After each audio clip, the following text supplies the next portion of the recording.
like cacophony or plethora or whatever other words you throw out there. I'm going to keep catching all of them. I'm also going to be a compassionate grammar Nazi. Don't blame me for pointing out your mistakes. It's all in good fun. And the word of the day today is pursue. Pursue means to chase something. The simplest one, which everyone's been talking about, is pursuing greatness. So pursue greatness today and unleash your potential.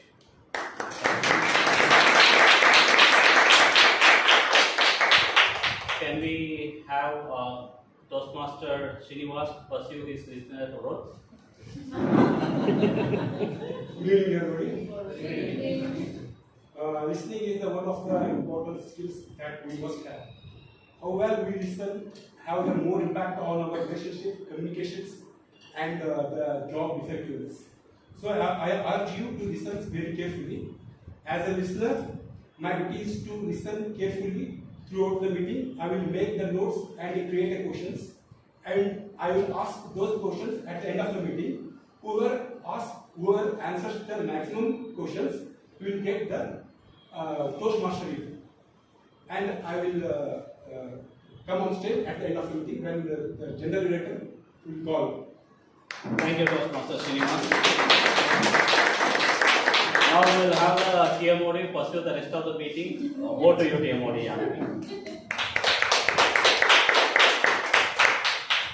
Thank you, General Evaluator, for that crisp agenda for your session. For those of you who have seen me take up the role of TMOD or an MC, you all know I like to make people play games. Okay? And you all know I have a favorite game of mine called the Idli Vada Dosa. Right? But today we're not going to play that. The last time I had MC, I gave, along with my mentors, we came up with a game called Mini Says. How many of you heard of the game called Simon Says? You know the rules, right? Yes. So whatever Simon says, you're supposed to do that. Whatever Simon doesn't say, you're not supposed to do that. The only twist is Simon won't be saying anything, Minnie will be telling.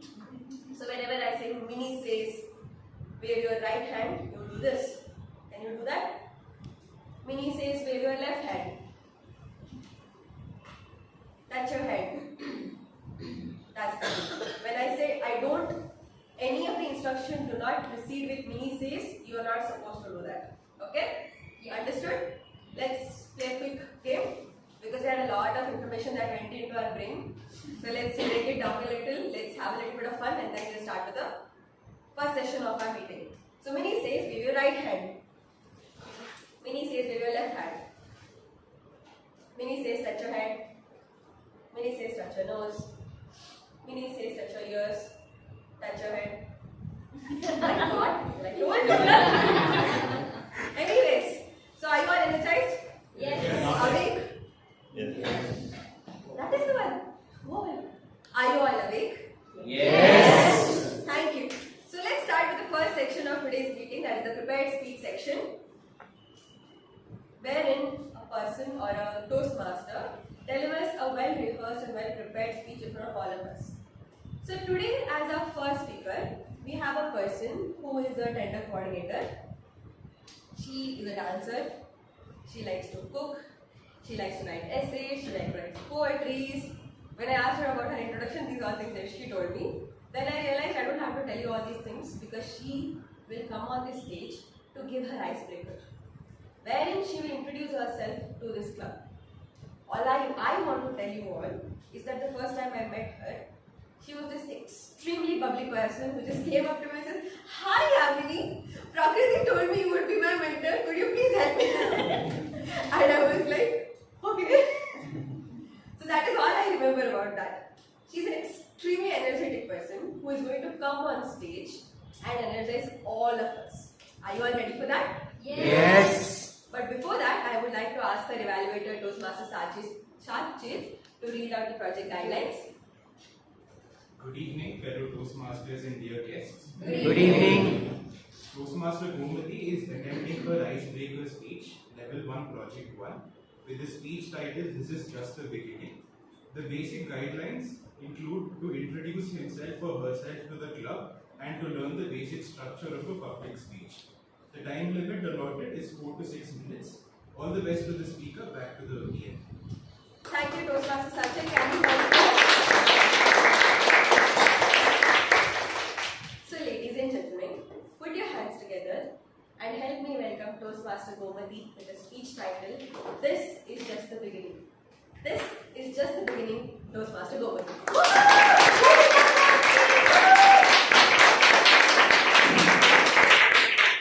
Thank you, Yamini. This is wonderful introduction about me. This is my beginning.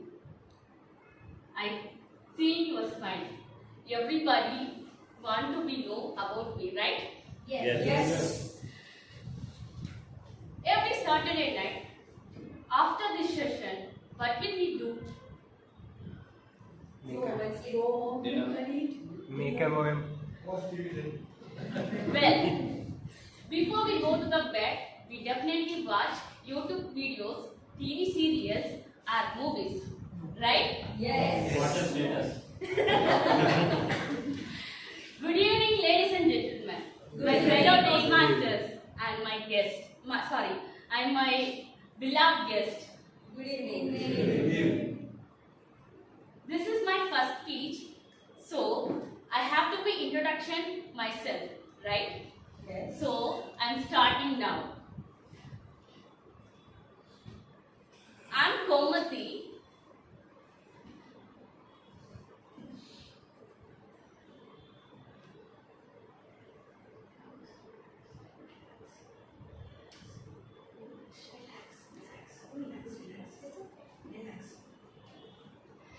Good evening, ladies and gentlemen, and my fellow Toastmaster and my guest.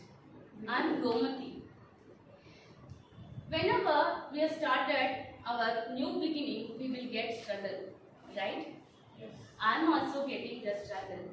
I would like to share with a small story with you. Do you want to know that? Yes. Yes. I was born on 22nd October 1989. Don't calculate it. I'm just 34 years. My parents have 3 children, all of them girls. In our Indian society, every woman, the first born girl baby, treated as goddess, right? That's why I was given the name Gomati. But not second, not third. That's why my last sister has the name Venda, which means enough. Do you all know who is the best caretaker of my family? Not my mother, not my dad. My relatives. Because whenever we go to any functions, marriage functions or any parties, they will be asking to us without forget to my dad, Kuppa, how can you bear such a huge responsibility? They were pointing about our marriage expenses. How my dad tolerated that, how he replied to them, right? He gave just a smile. That time I came to know how to behave these kind of people.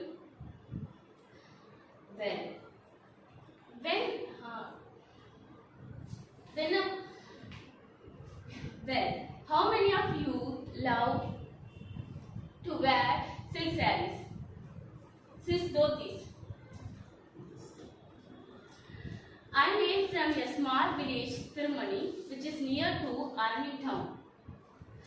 This town is very famous for silk sarees, next to Kanjivaram silk sarees. My father is a weaver and my mother working as the agriculture worker.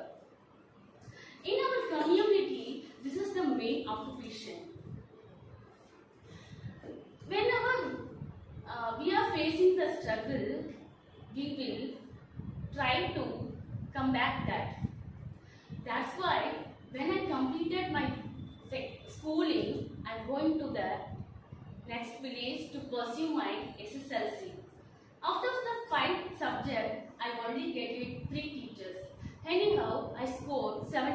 100% marks in my SSLC. After I went to Army Town to pursue my second PU. There I take mathematics and computer science is my subject. There also I scored very good marks, 70% marks. Once I complete my second PU and until my last examination, I doesn't know about what happened to my life in next. Until my examination, my dream was become a software engineer. Once I completed my examination, everything changed. Do you all want to be know what happened to my life after my examination? Yes. I was got the marriage at the age of 17. Once I got the marriage, I have to pursue my education. So I asked to my mother-in-law and my father and my husband, they will never accept to give better education to me.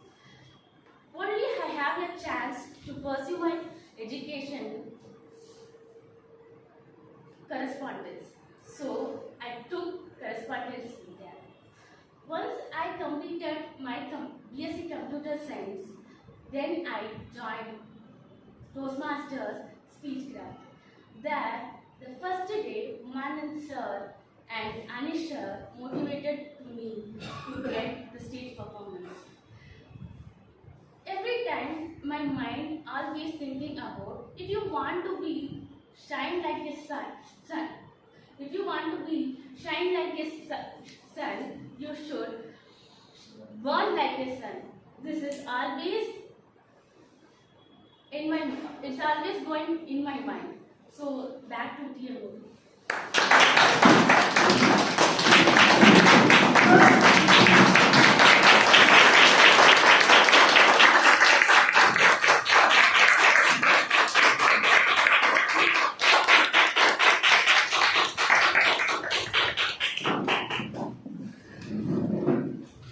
Dear Toastmasters and guests, especially the guests, in Toastmasters, every icebreaker is the first step any person or any new Toastmaster takes towards getting out of his or her comfort zone, unleashing their potential and pursuing success.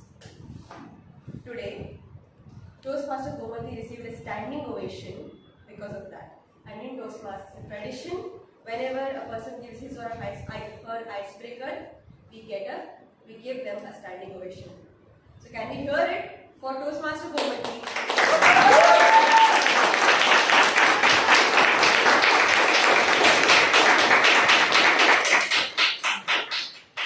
This also acts as a motivation for all the guests to take your step towards pursuing greatness.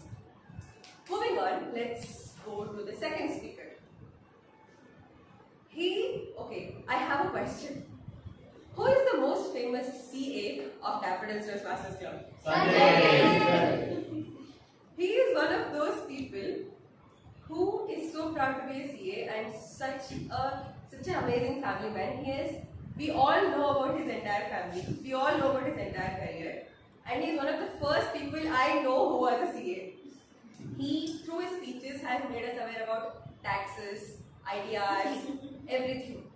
Because he incorporates the project guidelines along with his experiences from his professional career and makes it into a speech. That is something about him I admire the most. So before I call him up on the stage for his speech, I request his evaluator Toastmaster Jeevan to get up and read out the project guidelines.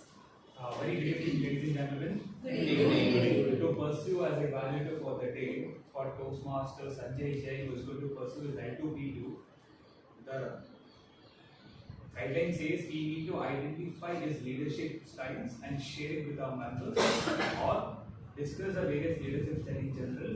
The time given for this is 4 to 7 minutes, but 1 minute of addition will be taken into consideration. 6 will be green, 7 will be the yellow, and 8 will be the red. Thank you. Over to you. Thank you.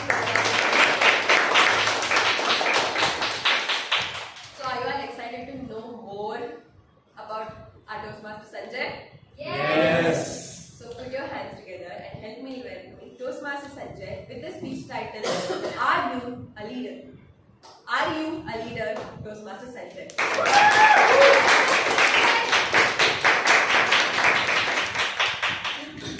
Thank you, Yamini, for a wonderful introduction. Abraham Lincoln once said, "No man can be governed without the consent of that other person." Good evening, Toastmasters and distinguished guests. Good evening. I would like to ask you, are you a leader? Yes. Yes, we are all leaders.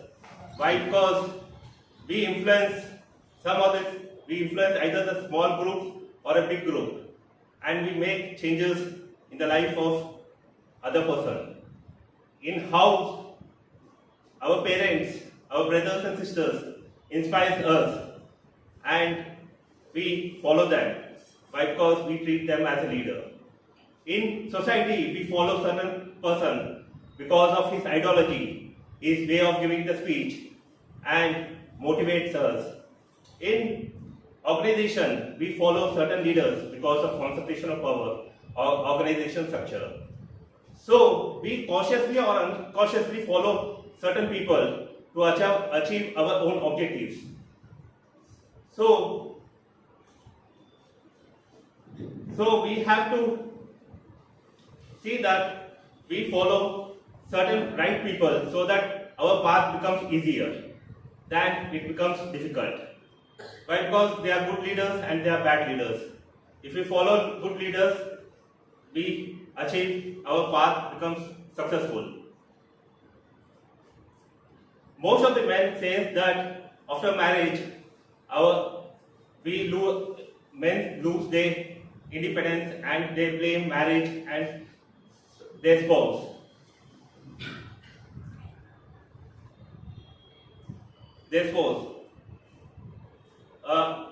But if you see the statement of Abraham Lincoln, who says that no man can be governed without his own consent. So we had given cautiously or unconsciously our consent to our spouse to guide us to take out from our these difficulties times. So I had given an example last time about how my wife influenced me to purchase the car. Was she authoritative or was she commanding? That I leave it to you, but because this project asked me to know my leadership style. I read various books on leadership style and arrived at which leadership style will suit me, whether bureaucratic style will suit me or authoritative will suit me or democratic or transformational, which style. If as a child, I was very demanding. I was making my parents to bring me the toys or not to force me to study. So I was having a leadership style of persuasion.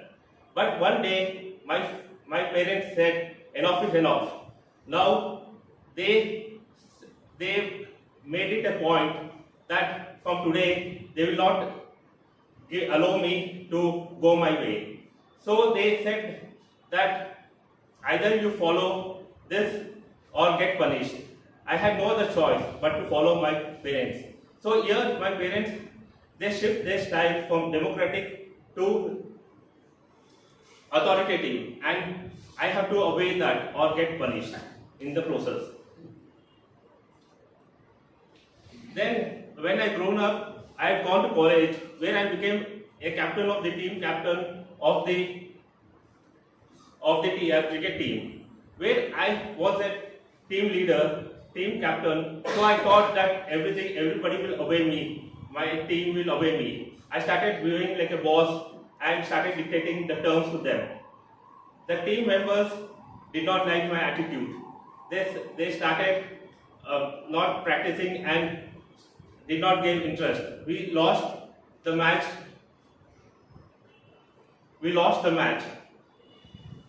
Then my coach came and said, Sanjay, you change your leadership style or you will lose your captainship. I had no other choice but to change my style of leadership from authoritative to democratic. I asked him, "Sir, how can I can change?" He said, "Call the team members together and discuss with them the points which will be benefit to the team and understand their strengths and weaknesses." I note down that I had a discussion with each and every team member, and the team members given their suggestions and I implemented the same. Before the next match, we practiced rigorously and then we won the next match. Here the learning is that one style of leadership does not be benefit to us. We have to change our leadership style as per the circumstances, as one style is not a benefit and it cannot be applied in all the situations. Sometimes you have to adopt authoritative leadership, sometimes you have to adopt democratic leadership, and so on, so that you become successful and effective in your work. In India, we are a democratic country. We elect the government. We cannot say we are a democratic country, we can do whatever we like. There are rules and regulations. In leadership also, there are merits and demerits. There are merits and demerits. If we see, there are merits and demerits. There are merits and demerits. As there are merits and demerits, we have to take the merits for each style of leadership and apply it to our work situation, so that we become successful and successful. As Chanakya has said, that a good leader is one who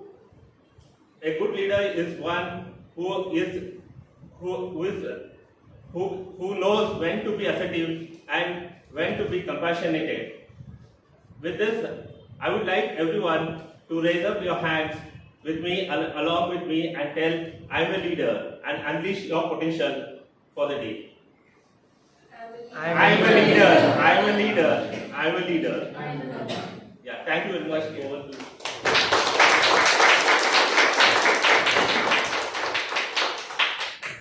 Thank you, Toastmaster Sanjay, for conveying the point that a great leader is a leader who modifies his style of leadership instead of sticking to one according to the situation, to ensure that not only him but also his entire team grows together.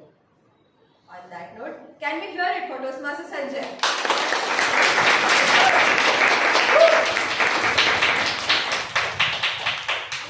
Let's move on to our third speaker now.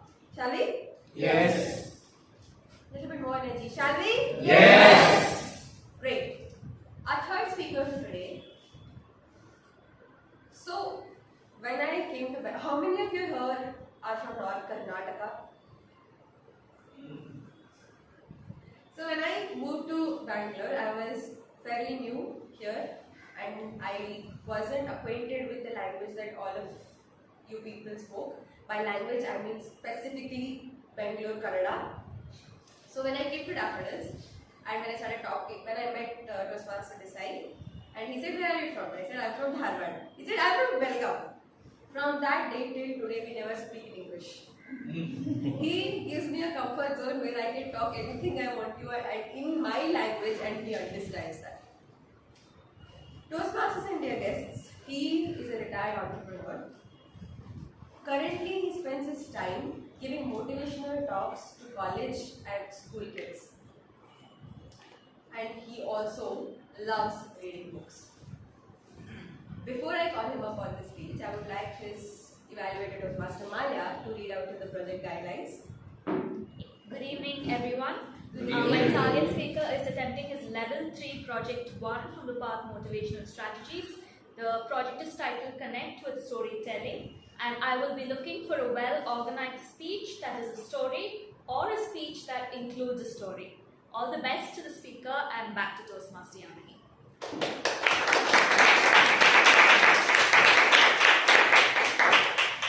Thank you, Toastmaster Maya. Now, I would like to welcome on stage with a huge round of applause Toastmaster Desai with the speech titled Empathetic Touch. Empathetic touch, Toastmaster decide.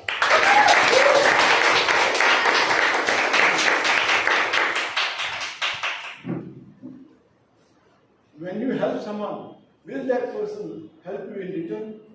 You do not know what's going to happen. Now let us know what happens in this story which I am going to unfold it. Dear Toastmaster and guests, Dr. Frank Mayfield was a leading neurosurgeon working in one of the leading hospitals in the USA. One day, after finishing his work, he was standing near the entrance of the hospital. A few feet away from him, a senior lady was cleaning the floor. He just asked her, "Since how long you have been working here?" She said, "I've been working here for a quite long time." "Then can you tell me any interesting incident that has happened in this hospital while you were working?" He said, "Nothing interesting has happened as far as I know it. But however, I would like to share you one curious incident happened a few years back in this hospital." "Can you share with me?" asked the doctor. "Yes," he said. Then she took the doctor to the basement of the hospital. They went there, and as they went further inside, there was a room which was just resembling like a jail cell. It had a big door with iron rods in between. Then she said, "Few years back, a young girl was admitted to this hospital for treatment. When the doctors came to treat her, when the doctor came to examine her, she did not know. She started shouting, screaming. She even scratched the doctor's hand. When the nurse came to check her temperature, she pushed the nurse. When the hospital assistant came her to give the food, she threw the plate back to him. She never cooperated with anybody. She was very, very violent." So, problem arose to the cleaning lady because she was asked to clean the room nearby places where this girl was kept in the hospital. She went this from a distance, she used to clean and she used to rush back so that she should not throw any items and all this. 2 days passed, she did not eat anything in the hospital. Now this cleaner felt very kind on her. How is it that a young girl of such an age, without eating, how can she remain hungry for more than 2 days? So what she did was, on the third day, she prepared chocolate cake in her house and brought it to her. And went to her where she was staying in the room. She kept it near the room and she said, "Hey, this is my favorite dish and I prepared it specially for you. I'm sure you will like it, taste it." And she kept the plate and she ran immediately because she was afraid that she would throw that plate to her. And she hid behind the door to see what has happened. So she just saw, and after a few minutes, she ate that food. Then every day she started taking food to her. For a period of time, both of them became friends. Doctor came to know, doctor asked this assistant, "Why don't you ask her to get treatment so that she'll be all right? Well, will you convince her?" So next day, this assistant went to that patient and said, "Why people, a young girl of yours this week, should be playing outside, should walk on the street and enjoy the morning sun, flowers and all this. You should remain. Would you like to lead such a beautiful life?" She said. "Yes," he said. "Then will you obey what I say?" "Yes," he said. Then she said, "Okay, tomorrow I'll ask the doctor to come and examine you." "Yes," she said. Next day she told the doctor. Doctor came and he got her. To her horror, the doctor found she was fully blind. Then doctors sent her to the eye hospital. And there they went through her record. Her name was Annie Sullivan, born on April 14, 1866. Okay. So what had happened was when she was just 5 years old, bacterial infection, due to bacterial infection, she became blind. And her mother passed away when she was 8 years old. Her father was a very, very poor man. So what he did was, he sent this Annie Sullivan and her brother James to the hospital orphanage, and he left the house. 4 months later, her brother died of TB. So she took the treatment for about 2 or 3 months in the hospital. She was able to see fully, and then she thanked the hospital of the Technical Hospital where Dr. Frank Mayfield was working, the doctors in the hospital. Then she joined Perkins School of Blind in USA. She studied how to teach the blind. At the age of 20, Annie Sullivan became graduate from that institute. Then she went and met the doctor, eye surgeon, and said, can you suggest some patient, a young boy or girl whom I can teach a blind girl? Just what had happened a few days before that, Frank Keller had contacted the same hospital because his daughter, who was just 7 years old, she was deaf as well as she was blind. He wanted someone to look after his daughter, Frank Keller. So, hospital authority told Frank Keller, please contact Annie Sullivan. So, Frank Keller contacted Annie Sullivan. Then Annie Sullivan agreed. Then she, along with Frank Keller, they went to Alabama where Frank Keller was staying. Annie Sullivan started teaching that young girl who was just 7 years old, deaf as well as blind. It was very difficult for Annie because she couldn't understand. Every time she used to give different objects, what are its applications, how to use this one, what is the difference between rose flower and the sunflower. Give each and every item, describe her, what is this food item, what is that food item, like that. She used to describe it. It took a long time for her to grasp all that. Over a period of time, she became learned very thoroughly. She was none other than Helen Keller. She was. So in 1905, Annie Sullivan got married to a person called John Albert. However, their married life didn't last a long time. In 1940, they again took divorce. However, Helen Keller and Annie Sullivan, they were always in touch because the professional was remained the same. In the year 1935, when Annie Sullivan was 69 years old, again she had the same bacterial infection. Again she became blind. This time Helen Keller to contact to look after her. Helen Keller came. It is like Shishya looking after a guru, Annie Sullivan. And day by day, her health started improving. And in the year 1936, when Annie Sullivan was 70 years old, she had cardiac thrombosis. She was in serious condition, admitted to hospital. At that time, every day, Helen Keller used to visit the hospital, look after her. Finally, one day, when Helen Keller was holding her hand, Annie Sullivan died at the age of 70. And Helen Keller said, this is one of the saddest days in my life, sir. After over a period of some time, when Helen Keller received award for her noble work, the reporter asked, who is the person who has made maximum impact on you? She said, it's none other than Annie Sullivan. If I had not met Annie Sullivan, I would not have achieved what I am today. It's all due to Annie Sullivan. I owe it all to Annie Sullivan. Over to those.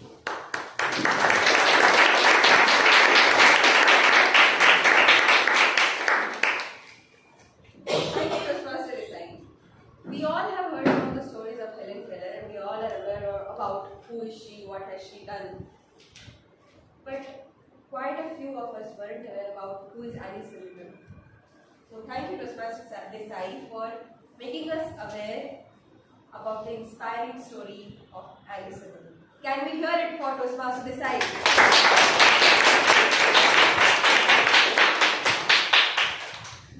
Now we have come towards the end of our first segment. We will be moving on to our next segment. Before that, I would like to introducing, I would like to tell you a story. Once upon a time, I was a biology student. Once upon a time, I read a few things. And my memory was pretty good, so I remember a few things. So have you heard about this, not bacteria, this thing called mitochondria? Yes. Great, all of you have heard. So what is the mitochondria? Powerhouse of the cell. It is the powerhouse of the cell. Consider daffodils or this venue as the cell. And our table topic master for today is the mitochondria. He is one of the most energetic people I have come across till date. And he knows how to grab attention. It takes seconds for him to grab attention and present with such an aura that everybody gets energized. So it's my duty to energize all of you before handing all of you to him, so that I don't let him down. So let's continue with the game of mini says with a very quick, in a very quick way. So mini says raise your right hand.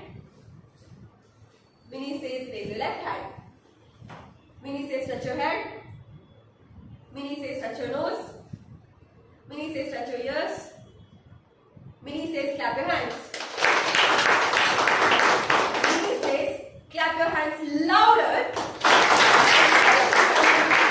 Toastmaster Shyam as our favorite topic master for today.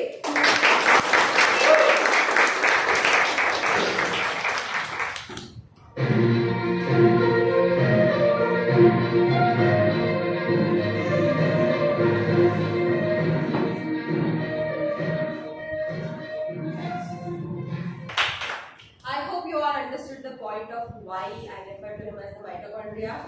Yes. And did you also get to know why I said like he knows how to grab attention? Did he grab attention? Yes. So it was a captivating session where you all had to come on stage, give your speeches. Did I make you hungry? Yes. If this is the kind of energy, you're not getting any food.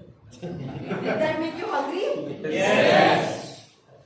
So before we go and get our snacks, let's give them 5 minutes to set it up. Can we have a small game? Yes. Can we go back to my idli vada dosa, please? Yes. For those of you who are new here and have never seen me host, this is idli, this is dosa, this is vada. Can you do it with me? Idli, vada, sorry, I didn't know. Idli, dosa, vada. Idli, dosa, vada. Idli, dosa, vada. I'll continue saying the names and you have to show it to me. Idli, vada, dosa. Idli, vada, dosa. Idli, vada, dosa. Idli, dosa, vada. Dosa, dosa, dosa. Idli, vada. Vada, dosa, idli. The amount of focus and Toastmasters order is just mind-boggling. Toastmaster Prakriti, can we split for a break? So now let's take a break for about 10 minutes and be back here by 7:35 and we can have our evaluation session. Let's break.